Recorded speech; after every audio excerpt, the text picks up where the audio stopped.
37편 홈즈 추리를 시작하다. 어린아이가 나타났다 사라진 골목을 바라보는 팀원들의 얼굴에는 당혹감과 혼란이 가득했다. 저 아이는 어떻게 이 지옥의 한복판에서 홀로 살아남을 수 있었을까? 그리고 왜 저 굶주린 괴물들은 아이를 눈앞에 두고도 공격하지 않은 것일까? 어쩌면 아이들은 감염이 안 되는 걸지도 모릅니다. 위대생 서윤이 조심스럽게 가설을 내놓았다. 하지만 강태식은 고개를 저었다. 아니, 서울에서 봤어. 아이들도 똑같이 변하는 걸. 모두가 침묵에 잠겨 있을 때 가람의 머릿속에서 홈즈의 목소리가 차갑지만 흥분된 어조로 울려 퍼졌다. 이제야 이 사건이 흥미로워지는군. 가람은 홈즈의 생각을 팀원들에게 전달했다. 이것은 예외적인 현상이 아닐세. 이것은 규칙일세. 우리는 지금 이 지옥을 지배하는 보이지 않는 규칙을 발견한 걸세. 홈즈는 가람의 시선을 통해 주변의 모든 것들을 다시 관찰하기 시작했다. 미동도 없이 서 있는 좀비들, 폐허가 된 도시의 구조, 그리고 바람의 방향까지. 그의 두뇌는 흩어져 있는 모든 단서들을 하나의 거대한 출입판 위에 올려놓고 있었다. 가설을 세워보지, 왓슨군. 홈즈의 목소리는 점차 활기를 띠기 시작했다. 첫째, 군포의 좀비들은 퀸이라 불리는 중앙 통제 개체에 의해 완벽하게 지배되고 있다. 그들은 단순한 포식자가 아니라 여왕의 명령을 기다리는 병사들이지. 둘째, 그들의 주된 목표는 사냥이 아니다. 만약 그랬다면 저 아이는 이미 죽었을 걸세. 그들의 목표는 영역의 확장과 보존에 가깝지. 그들은 자신들의 영역을 침범하는 위협적인 존재, 성인, 만을적으로 간주하고 제거하며 그 외의 것들에는 최소한의 에너지만을 사용하고 있는 걸세. 그렇다면 저 아이는 왜? 바로 그것이 핵심일세. 저 아이는 위협으로 인식되지 않는 걸세. 하지만 단순히 약하기 때문만은 아니야. 어쩌면 저 퀸이라는 존재에게 어린아이들은 보호 혹은 수집의 대상일지도 모른다는 가설을 세워볼 수 있지. 마치 개미 여왕이 자신의 왕국을 위해 어린 일개미들을 보호하는 것처럼. 홈즈의 추리는 너무나도 기괴하고 비현실적이었지만 눈앞의 현상을 설명할 수 있는 유일한 가설이었다. 이 가설이 맞다면 자네의 가족은... 홈즈는 잠시 말을 멈췄다. 살아있을 확률이 아주 높네. 퀸위 본진 가장 가까운 곳에 있는 민간인 아닌가. 아마도 아주 특별한 관리를 받고 있을지도 모르지. 그의 마지막 추리는 가람의 절망적인 마음에 한 줄기 희망의 빛을 던져주었다. 하지만 그 희망은 동시에 자신의 가족이 괴물의 소나기에 붙잡혀 있다는 끔찍한 현실을 의미하기도 했다. 가람은 주먹을 꽉 쥐었다. 그는 더 이상 지체할 수 없었다. 38편 버려진 연구소의 기록. 홈즈의 추리는 그들에게 새로운 목표를 제시했다. 퀸위 정체를 알아내는 것. 그것이 이 모든 재앙을 끝낼 유일한 열쇠였다. 군포 연구시설 본관은 지금쯤 놈들의 심장부일 겁니다. 정면으로 접근하는 건 불가능해요. 민준이 노트북을 두드리며 말했다. 그는 위성 사진을 통해 연구시설 주변에 밀집된 좀비들의 움직임을 보여주었다. 하지만 모든 회사는 데이터 백업을 하지. 그리고 보통 가장 중요한 데이터는 본사가 아닌 외곽의 작은 서버실이나 버려진 연구소 같은 곳에 분산 저장해두는 법이야. 보안 등급은 낮지만 눈에 띄지 않는 곳. 그런 곳이 분명 있을 거다. 민준은 몇 시간의 해킹 끝에 군포 외곽의 야산에 위치한 지도에도 나오지 않는 작은 위성 연구소의 존재를 찾아냈다. 유진 제약이 오래전에 폐쇄한 제1연구소였다. 팀은 그날 밤 어둠을 틈타 제1연구소를 향해 움직였다. 연구소는 낡고 허물어져 있었지만 다행히 좀비들의 흔적은 보이지 않았다. 강태식이 선두에 서서 내부를 수색했고 마침내 지하 깊숙한 곳에서 먼지를 뒤집어 쓴 채 낡은 방수포로 덮여있는 서버 컴퓨터 몇 대를 발견했다. 민준은 즉시 장비를 연결했다. 하지만 대부분의 데이터는 이미 오래전에 파기되거나 손상된 상태였다. 모두가 실망하려던 순간 민준이 외쳤다. 찾았다. 암호화된 개인 연구 일지 파일. 삭제되지 않고 남아있었어. 민준은 몇 번의 코드를 더 입력했고 마침내 화면 위에 한 과학자의 절망적인 기록들이 떠오르기 시작했다.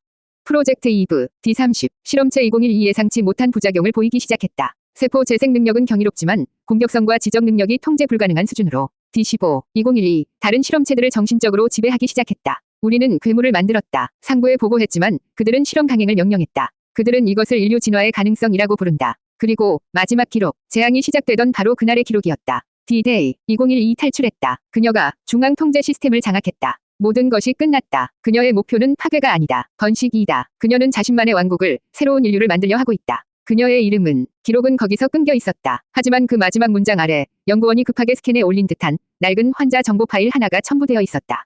환자명, 서은아. 나이, 7세. 특이사항, 선천성 면역 결핍 및 세포 변이. 파일에는 병원복을 입은 채 카메라를 무표정하게 응시하고 있는 한 어린 소녀의 흑백 사진이 함께 있었다. 퀸위 정체. 그것은 실험실에서 태어난 7살짜리 어린 소녀였다. 39편 바이러스의 정체. 낡은 서버실의 희미한 모니터 불빛이 팀원들의 경악으로 굳어진 얼굴을 비추었다. 서은아, 7세. 재앙의 여왕. 그들을 지옥으로 몰아넣은 괴물의 정체는 병원복을 입은 작은 소녀였다. 말도 안 돼. 서윤이 떨리는 목소리로 중얼거렸다. 그녀는 의사로서 화면에 떠있는 소녀의 위료 기록에서 눈을 떼지 못했다. 선천성 면역 결핍 및 세포 변이. 이건 그냥 희귀병이 아니에요.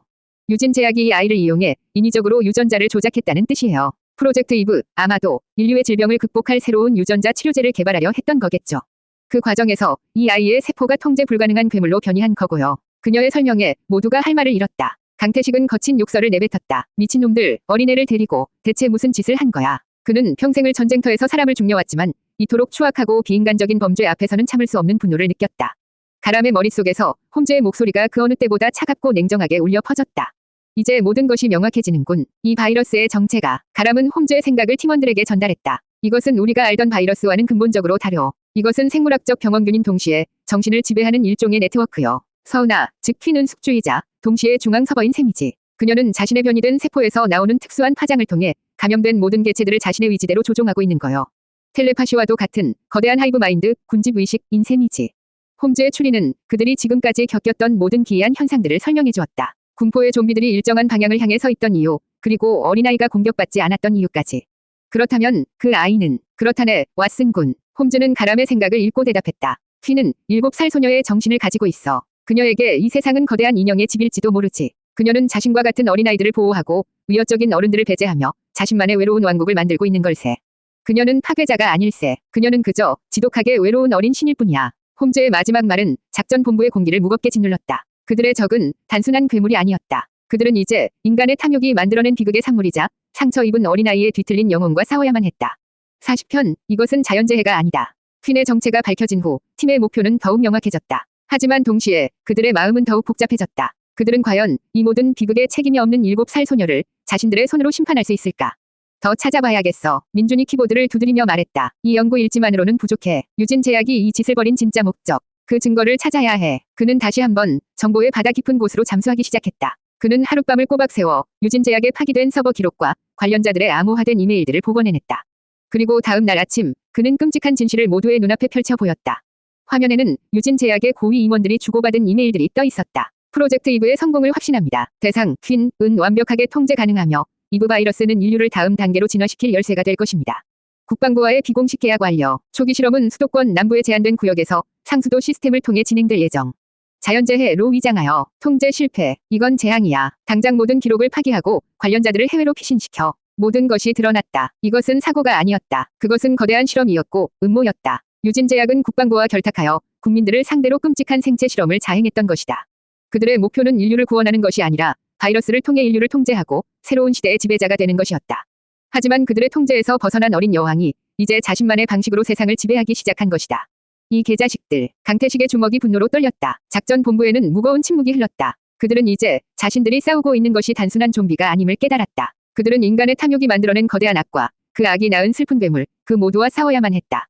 가람은 홈즈의 목소리를 통해 모두에게 마지막 결론을 내렸다. 이것은 더 이상 자연재해가 아니오. 이것은 인간이 인간에게 저지른 범죄요. 그리고 우리는 그 범죄의 유일한 증인이자 심판관이 되어야만 하오. 그는 모니터 화면 속 서은아의 텅 빈 눈동자를 바라보았다. 우리의 임무는 저 아이를 죽이는 것이 아닐지도 모르오. 어쩌면 저 아이를 이 지독한 고통 속에서 구원해주는 것. 그것이 우리가 진정으로 해야 할 일일지도. 그의 마지막 말은 팀원들의 마음속에 깊은 파문을 남겼다. 그들의 여정은 이제 단순한 생존을 넘어 이 비극적인 세상 속에서 인간성이란 무엇인지를 묻는 고통스러운 구원의 길이 되어가고 있었다. 41편, 통제된 움직임, 보이지 않는 지배자. 버려진 연구소에서 끔찍한 진실을 마주한 팀은 다시 군포 시내로 잠입했다. 그들의 눈에 비친 풍경은 이제 이전과 완전히 다르게 보였다. 무의미하게 배회하는 것처럼 보였던 좀비들의 움직임 속에서 그들은 보이지 않는 지배자의 냉정한 위지를 읽을 수 있었다. 홈즈는 가람의 시선을 통해 도시 전체를 하나의 거대한 체스판처럼 분석하기 시작했다. 관찰하게, 왓슨 군. 저들의 배치를, 모든 것이 완벽한 통제 아래에 있네. 그의 말대로였다. 도시의 외곽 지역에는 마치 성벽을 지키는 파수병처럼 소수의 좀비들이 일정한 간격을 유지한 채 정지해 있었다. 그들은 침입자를 감시하는 센서 위 역할을 하고 있었다. 도시의 중심부로 들어갈수록 좀비들의 밀집도는 기하급수적으로 높아졌고 그들의 움직임은 더욱 조직적으로 변해갔다. 마치 군대 같군. 강태식이 낮은 목소리로 말했다. 그는 과거 자신이 겪었던 그 어떤 전장보다도 이 고요한 도시가 더 끔찍하고 위협적으로 느껴졌다. 그렇다네, 태식군. 이것은 지성을 가진 존재가 지휘하는 군대일세. 그리고 모든 군대에는 보급선과 전략 거점이 있기 마련이지. 홈즈는 팀에게 위험하지만 반드시 확인해야 할 몇 군데의 장소를 지목했다. 시내의 대형마트, 경찰서 무기고, 그리고 병원이었다. 그들이 처음으로 도착한 대형마트의 풍경은 충격적이었다. 마트 내부는 약탈의 흔적 없이 모든 물건이 질서정연하게 정리되어 있었다. 하지만 유통기한이 짧은 신선식품 코너는 마치 누군가 의도적으로 비워놓은 것처럼 텅 비어 있었다. 보게나, 퀸은 자신의 병사들이 생존하기 위한 최소한의 보급 활동을 하고 있는 걸세. 이것은 본능이 아닌 명백한 지성의 증거지. 다음으로 향한 경찰서 무기고는 예상대로 모든 무기가 사라진 채 텅 비어 있었다. 퀸은 자신에게 위협이 될 수 있는 무기를 사전에 제거했네. 그녀는 인간의 가장 강력한 무기가 무엇인지, 그리고 그것을 어떻게 무력화시켜야 하는지를 알고 있는 걸세. 마지막으로 도착한 병원. 그곳에서 그들은 가장 끔찍하고도 기이한 광경을 목격했다. 병원의 한 병동 전체가 마치 거대한 인큐베이터처럼 변해 있었다.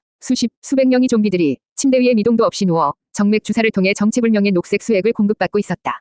이건 대체. 위대생 서유는 경악을 금치 못했다. 이건 치료가 아니야. 이건 사육이야. 홈즈의 목소리가 차갑게 울렸다. 퀸은 자신의 병사들을 유지하고 보수하고 있네. 손상된 개체를 수리하고 에너지를 공급하며 자신의 군대를 최상의 상태로 관리하고 있는 것이지.